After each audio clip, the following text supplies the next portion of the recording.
কেউ আছো ঘরে? আমাকে একটু সাহায্য করবে? আমাকে একটু আশ্রয় দাও, আমি খুব অসহায়। এই ঝড় বৃষ্টির রাতে আমার দরজায় আবার কে? কেউ আবার কোনো বিপদে পড়েছে নাকি? তুমি কে? এখানে কি করছো এত রাতে? আমাকে একটু আশ্রয় দিন, বাইরে অনেক ঝড় বৃষ্টি হচ্ছে, আমি কোথাও থাকার জায়গা পাচ্ছি না, আমাকে একটু দয়া করে আশ্রয় দিন। তোমাকে তো চিনি না, কোত্থেকে এসেছো? আর তোমাকে আশ্রয় বা দেবো কেন? তোমার যাওয়ার কোনো জায়গা নেই? আমার যাওয়ার কোনো জায়গা নেই, আমার অবস্থাটা একটু দেখুন, এই ঝড় বৃষ্টির রাতে এই অবস্থা, আমি কোথায় যাব? এত রাতে কে এসেছো গো? তুমি কে? এই অবস্থায় এখানে দাঁড়িয়ে আছো কেন? দিদি, আমি এক অসহায় মেয়ে, আমার যাওয়ার কোনো জায়গা নেই, আজকে রাতের মতো আমাকে এখানে থাকতে দিন না। না না, এখানে থাকতে দেওয়া যাবে না। তুমি কোত্থেকে এসেছো জানি না, আবার আশ্রয় দিলে কোনো বিপদে পড়ে যায় যদি। না না, বিশ্বাস করুন, কোনো বিপদে পড়বেন না, এই পৃথিবীতে আমার আর কেউ নেই। আহারে, তোমার বুঝি খুব কষ্ট হচ্ছে, তুমি বারণ করছো কেন? মেয়েটাকে একটু সাহায্য করলে এমন কি ক্ষতি হবে? তুমি বুঝতে পারছো না, পরে আবার কোনো বিপদ ঘটে গেলে ঝামেলায় পড়বো আমরা। ঝামেলায় পড়লে পড়বো, আগেই মেয়েটার জীবন তো বাঁচাতে হবে। এসো এসো, তুমি ঘরে এসো, তোমাকে আমি শুকনো জামা কাপড় দিচ্ছি, তুমি জামা কাপড়টা বদলে নাও। বলো বলো, আজকে কি বাজার আনবো? আজকে আমাদের ঘরে অতিথি এসেছে, একটু ভালো বাজার তো করতেই হবে। ভালো বাজার তো করতে চাই, কিন্তু ঘরে চাল ডাল তেল কিচ্ছু নেই, সবকিছু তো আনতে হবে। সে কি, তাহলে তো ভালো মন্দ কিছুই আনতেই পারবো না। চাল ডাল তেলেই তো সব টাকা হয়ে যাবে। আপনারা আমাকে নিয়ে ভাববেন না, আমি কোনো অতিথি নই, আমি হলাম আশ্রিতা, আপনারা যা দেবেন আমি তাতেই খুশি। নিজেকে আশ্রিতা বলছো কেন? তুমি তো আমাদের বাড়ির অতিথি। আমরা গরিব বলে আমাদের বাড়িতে তেমন কোনো অতিথিই আসে না। তাতে কি হয়েছে, আপনারা যা খাবেন আমি তাই খাবো, ভালো মতো খাওয়ানোর ইচ্ছে হলে কত সময় পড়ে আছে। তা অবশ্য ঠিক, কিন্তু আজকে তোমার প্রথম দিন, একটু ভালো মন্দ তো খেতেই হয়। ওগো তুমি যাও, পারলে একটু মাছ মাংস নিয়ে এসো বাজার থেকে। বড় মাছ আনতে পারবো কিনা জানি না, তবে মাছ আনার চেষ্টা করব, ওই দিয়েই চালিও নাও। ঠিক আছে, সেটা আমি চালিয়ে নিতে পারবো। তুমি এখন যাও আর তাড়াতাড়ি ফিরে এসো। এই অবস্থায় মেয়েটা না খেয়ে বেশিক্ষণ থাকতেও পারবে না। বাবা গো বাবা, আজকে এত দেরি করে জল নিতে এলে যে? বাড়িতে কোনো বিশেষ কাজ ছিল নাকি? হ্যাঁ কাকিমা, বাড়িতে একটু কাজ ছিল, সেই জন্যই জল নিতে দেরি হলো। আসার সময় দেখলাম তোমার বাড়িতে একটা গর্ভবতী মেয়ে হাঁটা চলা করছে, মেয়েটা কেউ হয় নাকি দুঃসম্পর্কের আত্মীয়া? আমাদের আত্মীয় নয়, দুঃসম্পর্কের আত্মীয় নয়। গত রাতে ঝড় বৃষ্টিতে মেয়েটা আমাদের ঘরে আশ্রয় নিয়েছে। হায় সর্বনাশ, এ কি করলে তুমি? না জেনে শুনে একটা মেয়েকে আশ্রয় দিলে, এরপর যদি চুরি টুরি করে সব পালায়? চুরি করে নিয়ে পালাবে কেন? মেয়েটা খুব ভালো, তার উপর আবার গর্ভবতী। এই অবস্থায় চুরি চামাটি করতে মানুষ অবশ্যই স্বাচ্ছন্দ্য বোধ করে না। তোমার কথা মিথ্যে নয়, তবে আমি ভাবছি অন্য কথা। এই যে তুমি আশ্রয় দিলে, মেয়েটা তো অল্প বয়সী, ঘরে তো আবার তোমার স্বামী আছে। স্বামী আছে তো কি হয়েছে? সবকিছু কি মুখে বলতে হয়? একটু বুঝতে পারো না? এমনিতেই জামানা ভালো নয়, পরে দেখো আশ্রিতা হয়ে ঢুকে আবার সতীন হয়ে না বেরোয়। এমন হবে না আশা করি, কারণ মেয়েটা খুব ভালো আর চরিত্রও ভালো। চরিত্র ভালো হলে গর্ভবতী অবস্থায় স্বামী সংসার রেখে এভাবে পথে পথে ঘুরছে কেন? কোনো জায়গায় এখন আকাম কুকাম করে এসেছে, সেটা দেখো। কারোর বিষয় কিছু না জেনে আন্দাজে তো কিছু কথা বলা যায় না। সবকিছু যেন ভালো হয় সেটাই আশা করি। আরে রমেশ যে, আমি তো তোমাকেই খুঁজছি, তোমার সাথে কথা বলার জন্য তোমাদের বাড়িতেই যাব ভাবছিলাম। কেন কাকিমা, কি বিশেষ কিছু হয়েছে নাকি? বিশেষ কিছু তো অবশ্যই আছে, শুনলাম তুমি নাকি কোন মেয়েকে ঘরে এনে উঠিয়েছো, মেয়েটা নাকি আবার গর্ভবতী। আমি ঘরে উঠাতে যাব কেন? আমাদের বাড়িতে গত রাতে মেয়েটা আশ্রয় নিয়েছে, আমার বউ আশ্রয় দিল, আমি তো বারণ করেছিলাম। ও সব সাজানো গোছানো নাটক আর কতজনকে বোঝাবে বলো? গ্রামের সবাই এখন জেনে গেছে তুমি একটা মেয়েকে ভাগিয়ে এনেছো। আশ্চর্য, আমি কেন ভাগিয়ে আনতে যাব? তাছাড়া মেয়েটা তো গর্ভবতী। সেটাই তো সবার প্রশ্ন, যে এই মেয়েটার বাচ্চার বাবাকে তুমি না অন্য কেউ, হয়তো তোমারই, সেই কারণেই তুমি মেয়েটাকে নিয়ে এসেছো। এবার কিন্তু একটু বেশি বাড়াবাড়ি হয়ে গেল কাকিমা। মেয়েটার বাচ্চার বাবা আমি হতে যাব কেন? আমরা তো মেয়েটাকে চিনিই না। গ্রামের মানুষের মুখ বন্ধ করতে পারবে তো তোমরা? তো কত কিছুই বলবে, তবে মনে রেখো গ্রামের মানুষের কিন্তু মুখ এমনি এমনি বন্ধ হবে না। সেটা তো আমি জানি না। এই গ্রামের মানুষের মস্তিষ্ক হলো বিকৃত। না হলে সাধারণ একটা গর্ভবতী মহিলাকে আশ্রয় দিয়েছি, তাকে জড়িয়ে আমার নামে বদনাম ছড়াবে কেন? ওসব কথা বলে তো আর লাভ নেই। দেখো তোমরাও গ্রামে থাকতে পারো কিনা। আমি জানি দিদি, আমাকে নিয়ে গ্রামের মানুষজন ইতিমধ্যেই নানান কটু কথা বলতে শুরু করেছে। এটা আবার তুমি জানলে কিভাবে? তুমি যখন জল আনতে গেলে তখন আমি হাঁটাহাঁটি করছিলাম, তখন দূর থেকে তোমার আর ওই কাকিমার কথাবার্তা সব শুনেছি। সেটা এমন কিছু বড় কথা নয়, ওই কাকিমা একটু কুচুটে, সবার ঘরের বিষয় নাক গলায়। সে না হয় বুঝলাম, কিন্তু আমাকে নিয়ে খারাপ কথা তো বলছে। আমাকে নিয়ে বললে বলুক, তাতে আমার সমস্যা নেই, কিন্তু তোমাদেরকে জড়িয়েছে। আমাদের জড়িয়ে ফেললে কি হয়েছে? আমরা কি খারাপ হয়ে গেলাম? মানুষের কথা মানুষ তো বলবেই, সে নিয়ে পড়ে থাকলে তো চলবে না। কিন্তু আমার কারণে তোমরা যে সমাজের চাপের মুখে পড়বে, সেটা আমি কিভাবে হতে দিই? আমার এই অসহায় জীবনের সাথে তোমাদেরকে আমি জড়াবো না। তোমার থেকে এসব কথা আমি শুনতে চাইনি। শুনতে না চাইলেও তোমাকে শুনতে হবে।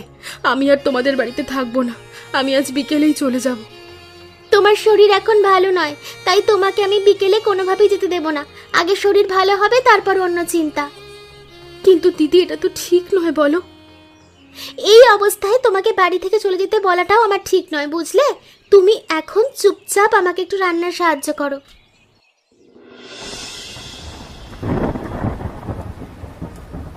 তোমার কারণে তো সমস্ত ঝামেলা হয়েছে। আমি প্রথমে তোমাকে বলিনি আমরা বিপদে পড়বো, ঝামেলায় পড়বো? তুমি তো আমার কথা শুনলে না। আমি মানছি আমি আশ্রয় দিয়েছি, কিন্তু গ্রামের লোকজন এমন কথা বলবে সেটা তো আমি বুঝতেই পারিনি। কেন বুঝতে পারোনি তুমি? গ্রামের মানুষজন যে এমন একটা কথা ছড়াতে পারে সেটা তুমি জানো না? তোমাকে কি বলবো? আমি তো বাইরে কাজ করতেও যেতে পারছি না, এখন কি করব সেটাই আমি ভেবে পাচ্ছি না। মেয়েটা তো বলেছিল এক রাতের ব্যাপার, এক রাত পার হলে চলে যাবে। এখন সে রয়েছে কেন? নিশ্চয়ই তুমি থাকতে বলেছিলে। থাকতে বলবো না কি করব? মেয়েটার শরীর অসুস্থ ছিল বলে তো থাকতে দিয়েছি। এখন বোঝো ঠেলা। তোমার জন্য এই গ্রামে থাকাটাই আমার জন্য দুষ্কর হয়ে পড়েছে। যা হবার হয়েছে, এখন কিছু একটা করো তুমি। এই ঝামেলা থেকে কি করে মুক্তি পাবো সেই চেষ্টা করো। আমি কিছুই জানি না। মেয়েটাকে তুমি গিয়ে বলো চলে যেতে। আমি একা কেন বলবো? তোমাকেও আমার সাথে যেতে হবে। দুজনে মিলে গিয়ে বললে অবশ্যই মেয়েটা চলে যাবে। সেটাই করব। কেন আমরা ওর জন্য ঝামেলায় পড়বো কেন? হ্যাঁ, তাহলে চলো এখনই ওকে গিয়ে বলি। এই রাতের অন্ধকারে বেরিয়ে গেলে কেউ কিছু দেখতে পাবে না। কি হলো দিদি, এত রাতে তোমরা এখানে? কিছু বলবে নাকি? তোমাকে আমরা অনেক আশ্রয় দিয়েছি, অনেকক্ষণ থাকতে দিয়েছি, এখন তোমার চলে যাওয়ার সময় হয়েছে, তুমি চলে যাও।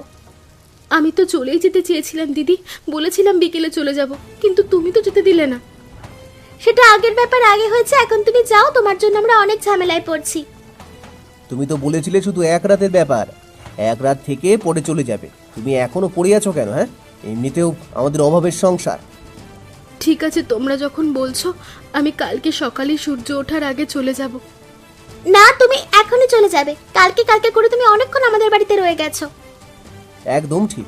সেদিন কেউ এক রাতের কথা বলেছো, আজকে আর তেমন হতে দেবো না আমি। তোমার জন্য আমি মুখ দেখাতে পারছি না। সবাই বলছে তোমার বাচ্চার বাবা আমি। কিন্তু বাইরে যে খুব ঝড় বৃষ্টি, এই ঝড় বৃষ্টিতে আমি কি করে যাব? সেটা তো আমাদের দেখার বিষয় নয়। তুমি আমাদের বাড়িতে আর এক মুহূর্ত থাকতে পারবে না, আমি এটাই জানি। সেই ঝড় বৃষ্টির রাতে যদি আমাকে তাড়িয়ে দেবে, তাহলে আশ্রয় দিয়েছিলে কেন সেদিন? একই তো ব্যাপার হলো, মাঝখানে শুধু আমি অপমানিত হলাম। তোমাদের মতো মেয়ের আবার মান অপমান হয়েছে নাকি? তোমরা রাস্তায় থাকো, রাস্তায় যারা থাকে তাদের মান অপমান বোধ থাকে না। বেরিয়ে যাও এখান থেকে।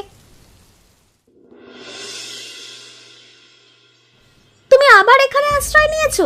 এখন তো গ্রামের লোকেরা আরো কথা বলবে। দেখো দিদি, তোমরা আমাকে আশ্রয় দিয়েছো, তোমাদের কাছে আমি কৃতজ্ঞ। কি এই গ্রাম তো তোমাদের একার নয়, আমি এই গ্রামের যেখানে খুশি থাকতে পারি।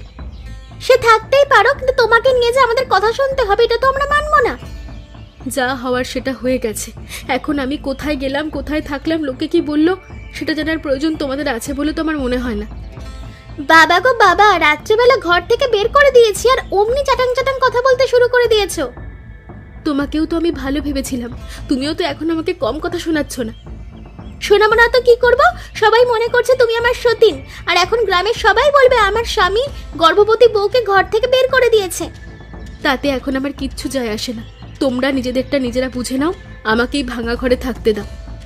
এই ভাঙা ঘর নিয়ে এতটা বড়াই করো না, বুঝলে তো? হালকা ঝড় হলে এমনিতেই পড়ে যাবে। পড়লে পড়ুক, সে নিয়ে তোমাদেরকে ভাবতে হবে না, আমি আমারটা বুঝে নেব। তুমি এখান থেকে চলে যাও। এই মেয়ে, তুই সেই মেয়েটা না যে রমেশের বাড়িতে আশ্রিতা হয়েছিলে? হ্যাঁ, আমি সেই মেয়ে, তবে আমার একটা পরিচয় আছে।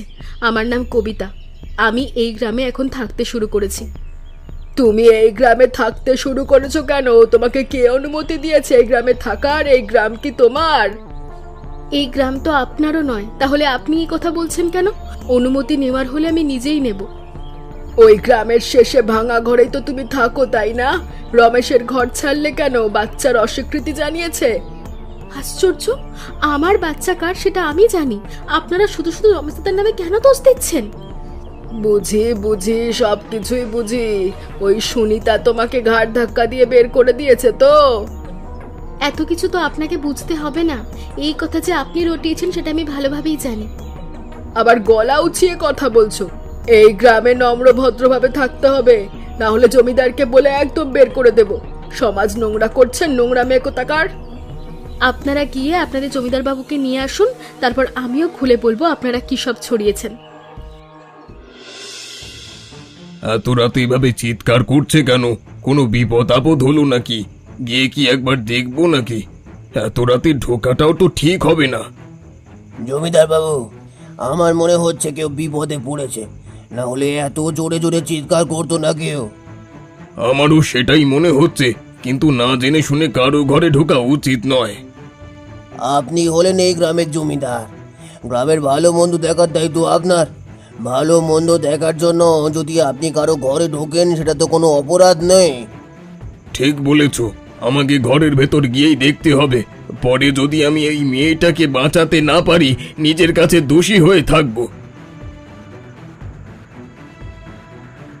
তাড়াতাড়ি যাও, জমিদার বাড়িতে গিয়ে ধাত্রী মাকে নিয়ে এসো, এখানে এক্ষুনি দরকার।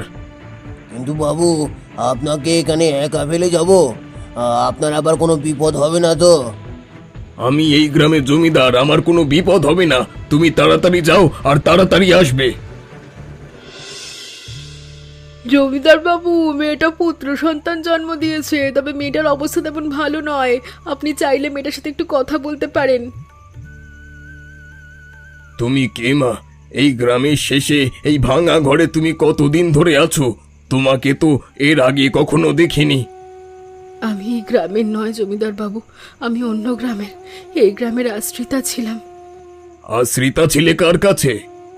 রমেশ দাদার বাড়িতে ছিলাম, কিন্তু গ্রামের মানুষজন আমাকে নিয়ে কুৎসা রটিয়েছে, তাই এখানে থাকতে বাধ্য হয়েছি।